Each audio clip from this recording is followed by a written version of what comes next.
Jangan sibuk memprioritaskan dirimu dengan orang yang tidak pernah memprioritaskan dirimu dalam hidupnya. Jadinya tenang. Kenapa dinamakan dunia? Karena tempatnya kotor. Kita tidak akan bisa mendapati bahwasanya dunia itu kotor sampai nanti ketika kita sudah di surga. Kalau kita di surga, semuanya bersih. Mengingus tidak ada, kencing tidak ada, kotoran tidak ada, bahkan penyakit hati pun tidak ada nanti di surga. Kenapa orang itu bisa mengartikan bahwasanya dunia itu tempat yang kotor? Nanti, kalau dia sudah di surga. Kalau dia belum di surga, ya belum bisa mengartikan bahwasanya dunia itu kotor. Kita akan betul-betul bisa mengatakan dengan yakin dunia itu kotor kalau kita sudah di surga. Perumpamaannya, kalau kita misalkan, dulu ketika kita masih kecil, apa permainan yang paling kita gandrungi dan paling berharga untuk kita?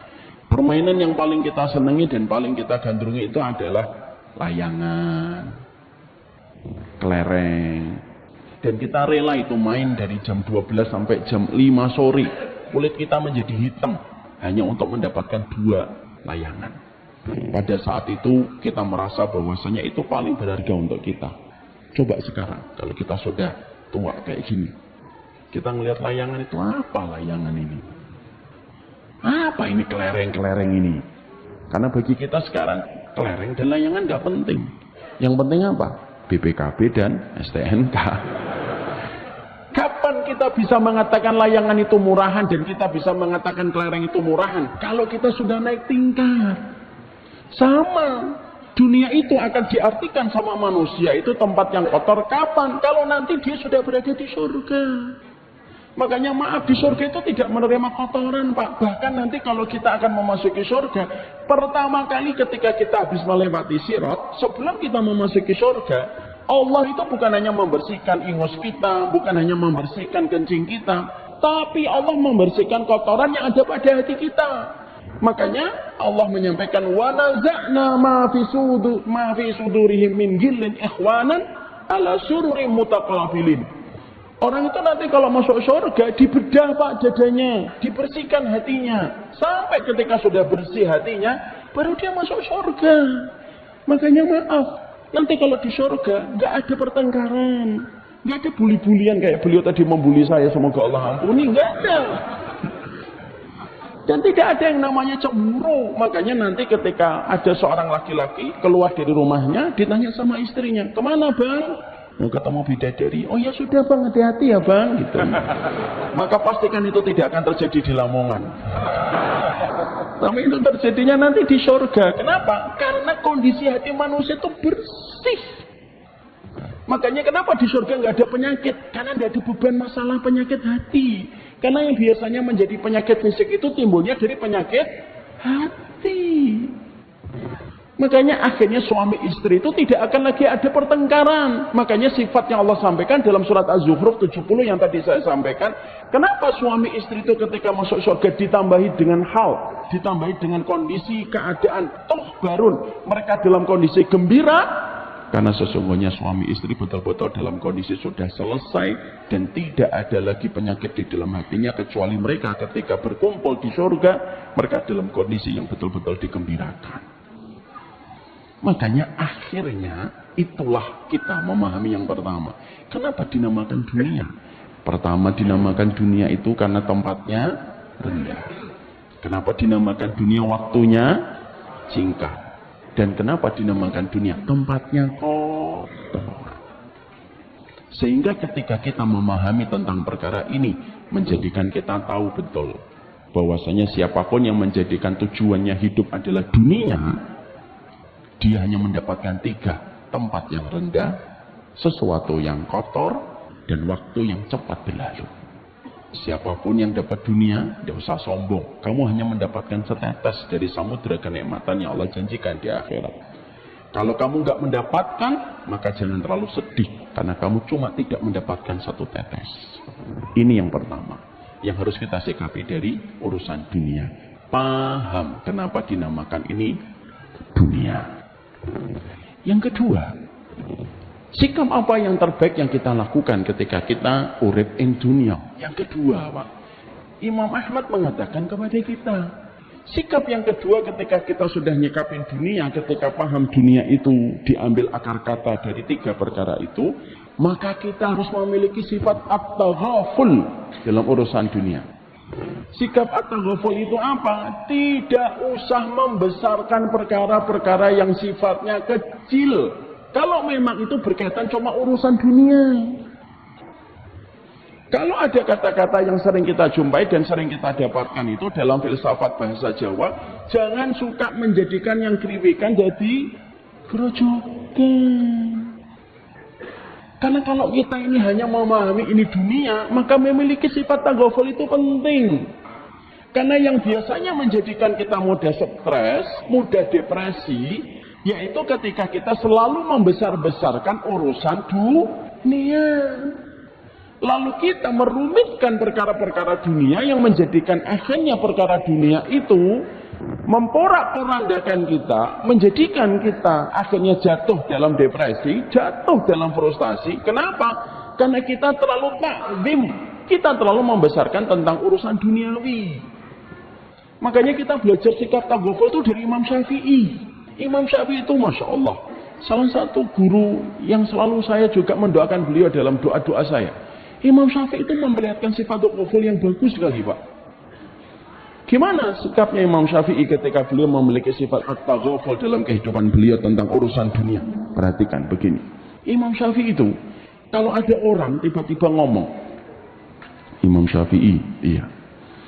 Ada orang yang apabila ngomong di depanmu, ada orang yang membencimu, menghujatmu, mencelakmu setiap waktunya. Perhatikan gimana responnya Imam Syafi'i. Imam Syafi'i itu bersifat tenang, tidak membesarkan.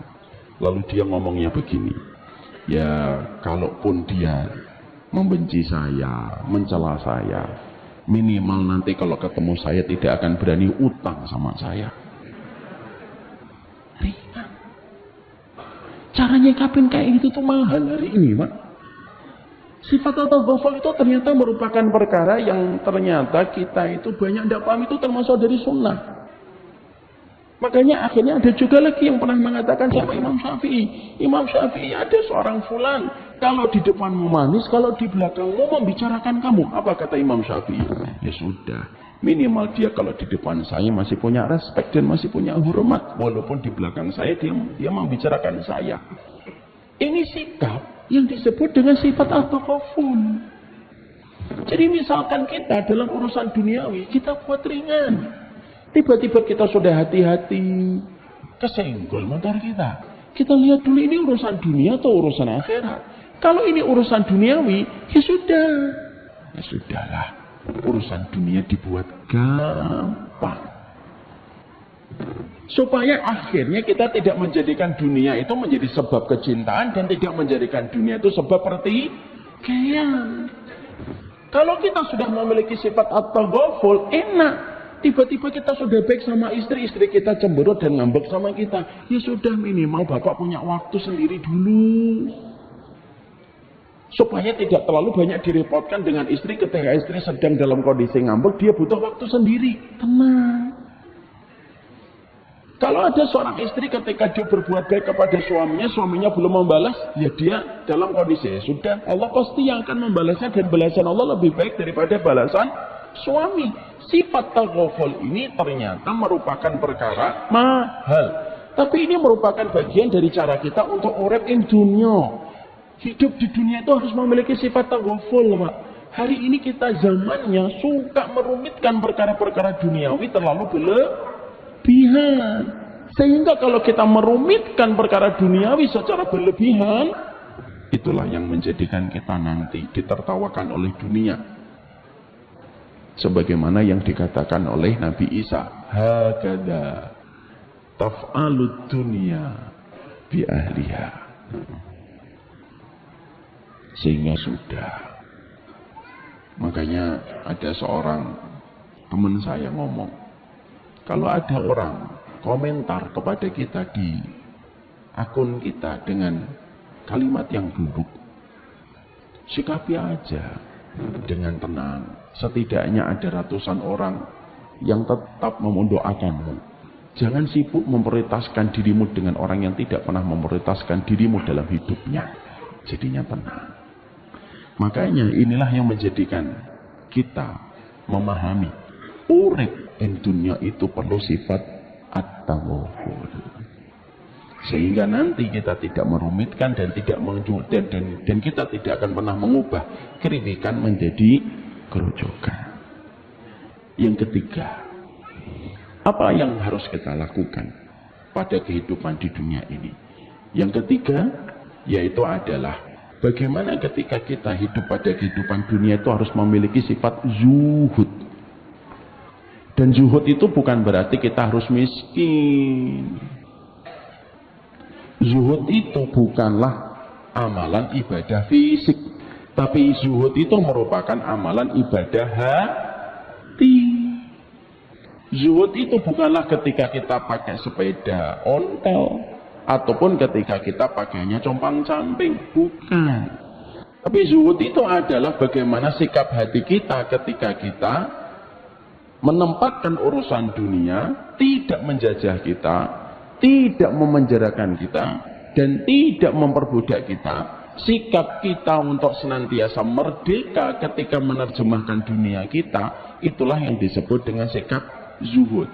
Makanya Imam Rajab itu mengatakan zuhud itu ada 3. Apa itu zuhud itu? Yang ketiganya itu kalau kita memilikinya maka kita telah memiliki sifat zuhud. 1. Zuhud itu adalah yakin kepada apa yang dijanjikan oleh Allah dibandingkan dari apapun yang dikatakan manusia. Itulah zuhud. Yakin kepada apa yang dijanjikan Allah lebih besar daripada keyakinan kita, daripada apapun yang dikatakan manusia. Itulah zuhud. Walaupun dia kaya raya. Maaf ya Pak, terkadang ada yang miskin belum tentu zuhud. Tapi terkadang ada orang yang kaya raya tapi dia zuhud. Saya sering menyampaikan dalam bentuk kalimat, ada dalam bentuk contoh. Saya di kompleks saya kadang-kadang jam 4 pagi sudah ada yang ngorek-ngorek sampah. Kita bukan berarti lebih baik dari beliau, enggak. Kita ngambil contoh sebagai sebuah perenungan untuk kita. Beliau ini sering saya lihat, saya sering mengajak beliau untuk sholat. Pak, sholat dulu yuk Pak, gitu. 5 menit, 10 menit selesai, naik mobil saya nggak apa-apa. Ya kita ke masjid. Tapi selalu jawabannya sama. Setiap saya ketemu beliau, jam 4. Nanti aja Mas, pakaian saya kotor. Ya sudah, saya pergi masjid. Di masjid, Mak. Kadang-kadang kita sudah melihat Mercedes, BMW, sudah ada di parkiran. Pemiliknya di shop yang pertama di masjid. Kadang saya itu sampai selesai subuh, saya masih melihat bapak itu berputar-putar di antara tempat sampah. Dan sampai matahari terbit, nggak ke masjid. Saya pernah ngikutin beliau. Dan pernah ketika saat itu pengen membelikan bubur ayam. Saya tanya sama beliau, Pak, sampun sudah sholat belum? Nanti aja Pak, pakaian saya masih kotor. Tapi ini matahari sudah tinggi. Ya sudah, nanti digabung aja sholatnya. Tapi di situ kita mendapatkan bahwasanya belum tentu yang miskin zuhud. Belum tentu yang kaya tidak zuhud. Zuhud itu bukan penampilan fisik. Kalau zuhud itu penampilan fisik, Nabi Daud itu tidak zuhud. Mungkin nggak ada seorang nabi yang tidak zuhud dipilih menjadi nabi? Tidak mungkin, karena zuhud itu syarat untuk menjadi nabinya Allah. Makanya akhirnya kata zuhud itu apa? Kata Imam Nur Rajab, kalau kamu yakin kepada apa yang dijanjikan Allah, daripada apapun yang dikatakan manusia, itulah zuhud. Contoh, Bapak ingin membeli rumah, harganya 500 juta. Orang ngomong, kalau pengen membeli rumah itu, kamu harus ngambil riba. Karena kamu gajinya cuma 5 juta per bulan. Kamu tidak bisa memiliki rumah 500 juta. Kamu harus mengumpulkan 100 kali lipat supaya bisa membeli rumah itu. Tapi ketika Bapak itu mendapatkan banyak sekali masukan supaya dia mengambil riba. Lalu Bapak itu mengatakan, maaf, saya tidak mau ngambil riba. Kalau rumah ini memang milik saya, pasti akan datang dengan cara yang Allah atur. Kalau memang itu miliknya saya. Kalau itu bukan miliknya saya, walaupun saya mengambil dengan cara riba, dia pasti akan lepas dari tangan saya. Kalau itu memang bukan rumah saya. Orang-orang pada bisik-bisik dan ngomong, hari gini beli rumah nggak pakai riba. Lalu dia bermaksud bisa nabung lalu membeli rumah. Ngimpi orang itu. Tapi orang itu ketika dikomentari semacam itu tetap yakin dengan apa yang dikatakan Allah. Itulah zuhud. Anak bapak dibawa ke pondok. Orang ngomong dong, hari gini kok di pondok. Mau SMA aja cuma jadi kasir kok. Malah kamu nyekolahin anakmu di pondok, ngafalin Quran, ngafalin Alfiyah. Nanti mangane opo? Kerjanya di mana? Tapi sang bapak tetap mengatakan, tidak mungkin Allah membiarkan hambanya, kecuali Allah yang menanggungnya selama dia punya ilmu. Ketika Allah mendapati dia beriman. Itu namanya zuhud. Bapak punya anak perempuan, umurnya 24 tahun, belum punya pacar. Orang ngomong, lu anakmu gak boleh pacaran mas. Enggak dong. Kenapa gak boleh pacaran? Ya pacaran juga tidak menjamin dekatnya jodoh, tidak pacaran juga tidak menjamin jauhnya jodoh. Hari gini kok ndak pacaran, yang pacaran aja belum tentu kawin kok, apalagi ndak pacaran. Tetapi bapak tetap mengatakan, saya tetap tidak membiarkan anak saya pacaran. Itulah yang dinamakan zuhud. Jadi pada kehidupan di dunia, uripin dunia itu perlu zuhud, bukan berarti harus miskin, enggak. Kaya itu ndak ada aib, selama kekayaan itu tidak menenggelamkan hati kita. Yang terpenting hatinya jangan bocor. Lautan itu tidak akan membahayakan kita selama perahu kita tidak bocor. Kapan lautan itu berbahaya untuk kita? Kalau perahumu bocor. Lautan itu berbahaya untuk kamu karena kamu akan tenggelam. Tapi selama perahu kamu itu tidak bocor, lautan itu tidak akan membahayakan kita. Kapal kita dan perahu kita itu merupakan perumpamaan hati kita. Maka air lautan itu ibaratnya dunia. Karena dunia itu tidak salah. Yang salah itu cara kita ketika kita melihat urusan dunia lalu kita kalah dengan urusan dunia. Karena sesungguhnya sebagian ulama itu ada yang mengatakan kaya yang bersyukur itu terkadang lebih banyak memberi manfaat.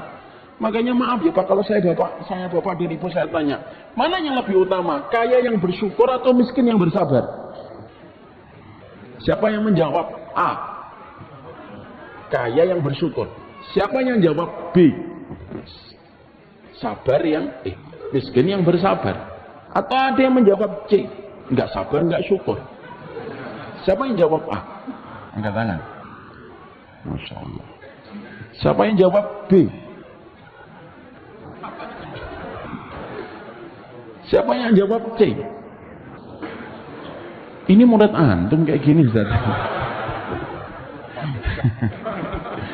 Maka sesungguhnya para ulama itu sampai mengatakan mana yang lebih utama, kaya yang bersyukur atau miskin yang bersabar. Maka sebagian ulama mengatakan kaya yang bersyukur lebih utama karena lebih banyak memberi manfaat. Ada yang mengatakan miskin yang bersabar pun lebih utama. Tapi jawaban yang paling rajih dan paling kuat itu adalah di antara mereka yang paling utama, yang paling bertakwa di antara keduanya. Tapi maaf, kaya itu tidak salah Pak. Bukan berarti kalau kita bahas zuhud lalu kita benci dengan kekayaan. Salah. Kalau kita bicara zuhud itu bicara tentang keyakinan hati, bukan bicara tentang kaya dan miskin. Makanya maaf, saya pernah ingat satu kisah nyata. Bapak tahu Imam Syafi'i, ini salah satu ulama yang nggak terlalu suka sama orang kaya. Dulunya. Sampai beliau diuji dengan orang kaya. Dari guru-gurunya. Imam Malik itu kaya raya Pak. Pakaiannya itu pakaian yang paling bagus, minyak wangi yang paling bagus. Dan beliau itu pedagang sukses. Ya kan kayak sampingnya saya ini, rawon amanah. Maka Imam Malik itu nomor sepatu saya 42. Maka Imam Syafi'i itu Darullah gurunya tuh kaya-kaya. Maka satu waktu Imam Malik itu ngundang Imam Syafi'i. Sini Syafi'i. Aku ngerasa ilmuku sudah habis. Tapi kamu harus tetap belajar. Aku sarankan kamu belajar ke sana, ke Basrah, ke Baghdad sana. Kamu belajar kepada madhabnya Imam Abu Hanifah. Kalau Imam Abu Hanifah masih hidup, aku suruh kamu belajar ke Imam Abu Hanifah. Tapi dia sudah wafat. Aku perintahkan kamu belajar kepada Abul Hasan Asy-Syaibani. Salah satu di antara muridnya Imam Abu Hanifah. Lalu Imam Syafi'i sendiko dawuh sama gurunya. Pergi beliau. Semua kebutuhan beliau untuk pergi ketemu Abul Hasan Asy-Syaibani dicukupi sama Imam Malik. Dicukupi sama Imam Malik, Pak. Pergilah beliau ketemu dengan Abul Hasan Asy-Syaibani dan beliau kaget. Ketika sampai di rumahnya, Abul Hasan Asy-Syaibani itu lagi ngerapiin dinar, Pak. Ngerapiin dinar di atas mejanya, ngitung ini berapa dinar, ini berapa dirham, ini berapa dinar itu. Imam Syafi'i kaget, loh. Gimana ini ulama malah ngitungin uang? Salahkah saya ini berguru? Atau jangan-jangan guruku salah milih guru? Maka Imam Syafi'i menampakkan wajah tidak suka. Gimana ada seorang alim ngitungin uang di atas meja? Abul Hasan Asy-Syaibani ketika mendapati Imam Syafi'i nampaknya tidak suka dengan apa yang dilakukan oleh Abul Hasan Asy-Syaibani. Perhatikan caranya seorang guru meluruskan pandangan muridnya dengan cara yang lembut. Imam Syafi'i, tampaknya kamu tidak suka ya, saya lagi menghitung emas ini. Gimana kalau emas-emas ini, ayo kita berikan yuk kepada fakir, kita berikan kepada orang dolim, kita berikan kepada orang yang berzina, kita berikan kepada yang minum khamr, dan kita berikan kepada orang yang jahat dan dolim, supaya mereka mendapatkan apa yang bisa mereka lakukan. Seketika Imam Syafi'i wajahnya kalut dan segera mengatakan,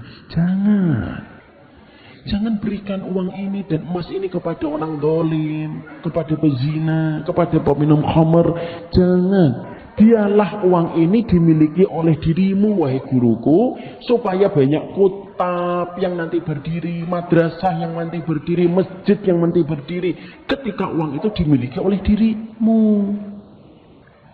Maka semenjak kejadian itu Imam Syafi'i berkata, semenjak hari itu aku belajar untuk mengakui kesalahanku. Bukan dunia yang salah, tapi cara kita menyikapi dunia yang salah. Makanya yang namanya zuhud itu apa? Yakin kepada apa yang dijanjikan oleh Allah. Makanya itu salah satu kriteria ketika kita zuhud. Yang kedua, kriteria zuhud itu apa? Kalau kita mendapatkan musibah, maka kita ingin mengharapkan balasannya itu adalah balasan di akhirat dan tidak balasan di dunia. Dan yang ketiga, zuhud itu apa? Ketika dipuji dan dicela, kita dalam kondisi yang sama. Makanya inilah yang menjadikan kita paham. Yang ketiga, urip in dunya, zuhud. Kalau kerja, Pak, kerja yang maksimal. Kalau bisa mendapatkan profit yang besar, profit yang besar. Supaya kita tidak menjadi beban bagi orang lain. Muslim itu harus kreatif, Muslim itu harus inovatif. Tapi kalau nanti sudah mendapatkan pundi-pundi rezekinya, dia pakai pundi-pundi rezekinya untuk memberi manfaat kepada banyak orang. Saya tutup nomor 3 ini dengan sebuah kisah nyata. Hasan al-Basri itu pernah mencari muridnya namanya Sabit al-Bunani. Tahu Sabit al-Bunani? Insya Allah tidak tahu. Beliau ulama besar. Maka dicari sebagaimana Nabi Sulaiman mencari Hudhud. Lu tidak ketemu. Ternyata Sabit al-Bunani itu terlambat datang ke halaqah ilmunya Hasan al-Basri. Ketika baru datang, langsung ditegur keras sama Hasan al-Basri. Lima ta'khurta. Kenapa kamu telat? Sabit al-Bunani menjawab, iya aku telat karena aku menjumpai sesuatu yang membuatku terlambat, wahai guruku. Apa yang kamu lihat sampai kamu telat? Perhatikan. Sabit al-Bunani lalu mengatakan, aku mendapati ada seekor burung sakit sayapnya, tidak bisa terbang. Setiap dia terbang di atas sarangnya dia jatuh. Setiap dia terbang dari sarangnya dia jatuh. Setiap terbang dari sarangnya dia jatuh. Maka aku penasaran, lah kalau burung ini sakit sayapnya, terus dari mana dia mendapatkan rezekinya? Maka aku duduk di bawah. Aku liatin gimana cara Allah mengatur rezekinya kalau dia tidak bisa terbang. Ketika aku lihatin dari bawah, maka aku menjumpai ada burung-burung yang membawa cacing. Dan setiap burung itu membawa cacing, memberikan cacingnya kepada burung yang sakit. Berulang-ulang. Sampai burung yang sakit itu kenyang dengan setiap cacing yang dibawa oleh burung-burung yang datang ke sarangnya. Hasan al-Basri saat itu bertanya kepada muridnya Thabit al-Bunani, apa hikmah yang kamu jumpai dari kejadian itu? Hikmah yang aku jumpai dari kejadian itu adalah, oh ternyata kalau kita sakit tidak bisa apa-apa, tidak usah khawatir. Dunia kita sudah diatur oleh Allah. Walaupun kita sakit, pasti nanti ada yang mengantarkan bantuan ke rumah kita. Apa kata Hasan al-Basri? Kenapa kamu menempatkan dirimu serendah itu? Kenapa kamu tempatkan dirimu sebagaimana burung yang sakit? Kenapa kamu tidak tempatkan dirimu sebagai burung yang membawa cacing? Kalau setiap umatnya Nabi Muhammad menempatkan dirinya sebagaimana burung yang sakit di sarangnya dan menunggu cacing yang datang ke sarangnya, hinalah umatnya Nabi Muhammad SAW. Tapi ketika umatnya Nabi Muhammad itu menempatkan dirinya sebagai burung yang membawa cacing, itulah kemuliaan, itulah izzah. Dan itulah yang harus kita pahami. Makanya maaf, hidup di dunia itu bukan berarti kita menceraikan dan mengharamkan dunia. Allah mewajibkan kita hanya untuk zuhud. Dan zuhud itu bukan berarti kita miskin. Tapi zuhud itu adalah sikap bagaimana hati tidak mengendalikan kita. Dan tidak menjajah untuk merusak kehidupan akhirat kita. Maka itulah sikap yang ketiga. Sikap zuhud yang kita miliki. Yang keempat, apa yang harus kita pahami?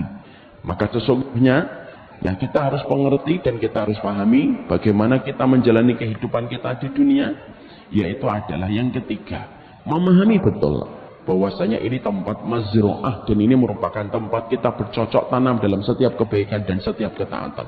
Persis dengan apa yang tadi disampaikan sama Ustaz Rifki. Makanya Bapak, maaf Ibu, orang yang mati husnul khatimah, apa itu salah satu tandanya? Berkeringat dahinya. Yamutul mu'min biarkil jabin. Orang mukmin itu kalau meninggal dunia berkeringat, itu dahinya berkeringat, pelipisnya. Kenapa orang yang beriman itu mereka berkeringat dahinya? Rasulullah tidak meninggal di Masjid Nabawi, Nabi tidak meninggal di Masjidil Haram, Nabi tidak meninggal di perang Uhud, Nabi tidak meninggal dalam perang Badar, tapi Nabi meninggal dunia itu husnul khatimah di atas pangkuan Aisyah. Apa tanda husnul khatimahnya Nabi Muhammad? Berkeringat dahinya, berkeringat pelipisnya. Saya pernah menyaksikan sahabat saya, Pak, lulusan Madinah. Beliau malam-malam saya diberitahu oleh keluarganya sakit perut. Sakit perut itu pun sudah salah satu tanda kesyahidan. Bawa ke rumah sakit menjelang subuh meninggal dunia. Habis kajian subuh saya datangin. Dan saya duduk di sampingnya. Saya lihat berkeringat. Saya ambil tisu, saya usapkan. Keringat lagi. Saya ambil tisu lagi, saya usapkan. Di sini minta izin sama istrinya. Berkeringat lagi. Itulah husnul khatimah. Pertanyaan kita, kenapa orang husnul khatimah itu tandanya bukan dengan senyuman? Senyuman itu hanyalah bagian dari husnudon kita. Ini orang yang tenang dalam nanti. Tapi kalau secara riwayat, kematian husnul khatimah itu berkeringat dahinya. Kenapa kematian husnul khatimah itu dengan berkeringatnya dahi? Karena Allah ingin menyampaikan pelajaran untuk kita. Orang ini lelah dari urusan ketaatan di dunia. Dan kelelahan itu simbolnya dengan keringat yang keluar pada dahi dan pelipisnya. Makanya maaf, kehidupan dunia ini adalah tempat untuk memberikan yang terbaik kepada Allah. Makanya ada satu riwayat yang pernah disampaikan oleh Ibunda Aisyah. Bapak dan Ibu, ini riwayatnya Masya Allah menggetarkan hati. Ada seorang perempuan datang kepada Ibunda Aisyah. Lalu mengatakan kepada Ibunda Aisyah, wahai Ibunda Aisyah, tanganku sakit. Lalu Ibunda Aisyah bertanya, kenapa tanganmu sakit? Iya, karena mimpi yang aku jumpai tadi malam. Ibunda Aisyah nanya, mimpi apa tadi malam sampai menyebabkan tanganmu sakit? Maka aku mimpi berjumpa dengan bapak dan ibuku di dalam mimpiku, dan bapak ibuku sudah wafat, dan tadi malam aku menjumpainya di dalam mimpi. Tapi sebelum aku menyampaikan isi mimpiku, maka aku harus menceritakan tentang apa yang terjadi pada bapak dan ibuku, kata wanita ini. Wanita ini lalu berkata, aku punya seorang bapak. Bapakku dermawan, suka infak, suka sedekah. Tidaklah dia mendapatkan satu celah kecuali dia banyak berinfak di tempat itu. Tidaklah dia mendapatkan satu kesempatan kecuali beliau itu berderma. Dan itu beda dengan ibuku. Ibuku sepanjang hidup ketika aku membersamainya, ibuku hanya 2 kali berinfak. Yang pertama, ketika bapakku baru saja menyembelih sapi dan membagikan daging-daging sapi kepada fakir miskin, bapakku mengambil jatah dagingnya sedikit untuk bekal di dalam rumah kami. Ketika kami mendapatkan daging di dalam rumah, tiba-tiba ada pengemis datang, mengetuk pintu. Dibuka pintunya oleh ibuku dan ibuku tanya, mau apa? Minta makanan, Bu. Maka ibuku saat itu tidak mengambilkan daging, tapi ibuku mengambilkan gaji. Lemak yang ada pada daging itu disayat sama ibuku, lalu gaji itu diberikan kepada fakir miskin. Itulah pertama kali aku melihat ibuku berderma. Beberapa waktu kemudian datang lagi pengemis, mengetuk pintu. Ibuku membuka pintu, dan ketika membuka pintu ternyata ada fakir miskin. Lalu ibuku tidak memberikan apapun kecuali dia memberikan selembar kain yang ada di dapur. Diambil, ada dua kain di dalam dapur. Diambillah 2 kain itu, diberikan kepada fakir miskin itu. Itulah 2 kalinya aku mendapati ibuku berderma, yang bertolak belakang dengan kebiasaan bapakku. Tadi malam aku bermimpi, dalam mimpiku aku menjumpai bapakku di dalam mimpi. Bapakku berada di tempat yang sangat indah, di pinggir sungai, yang sangat segar sungainya. Bapakku mendapatkan semua kenikmatan dari kenikmatan yang tidak pernah saya dapatkan di dunia. Maka aku ketika menjumpai bapakku, aku senang, dan aku berkata kepada bapakku, Bapak, apa yang Allah berikan kepada dirimu? Seketika bapakku mengatakan, Allah membalasnya dan melipat gandakan apa yang Allah berikan kepadaku dari apa yang aku berikan di jalan Allah ketika di dunia. Ini buah-buahan, ini daging, ini istana, ini sungai di bawah, di sampingku, semuanya milik bapak, diberikan oleh Allah untuk mengganti semua yang bapak berikan ketika dulu di dunia. Maka aku bergembira sekali. Aku memeluknya, aku menciumnya, dan aku betul-betul meluapkan rasa rinduku kepada bapak. Bapak dan ibu, mimpinya orang yang hidup kepada orang yang meninggal dunia itu hak, sebagaimana di dalam surat Az-Zumar 42. Maka ketika aku meluapkan rasa rindu itu, pada saat itulah aku bingung. Tiba-tiba aku mencari ibuku dan tidak menjumpai ibuku. Dan aku berkata, Pak, mana ibu? Kok ibu tidak ada di tempat ini? Maka pada saat itu bapakku berkata, kalau kamu tidak, lalu bapakku bertanya, apakah ibumu sudah meninggal dunia? Sudah. Dia sudah meninggal dunia, sudah. Bapakku sempat kaget.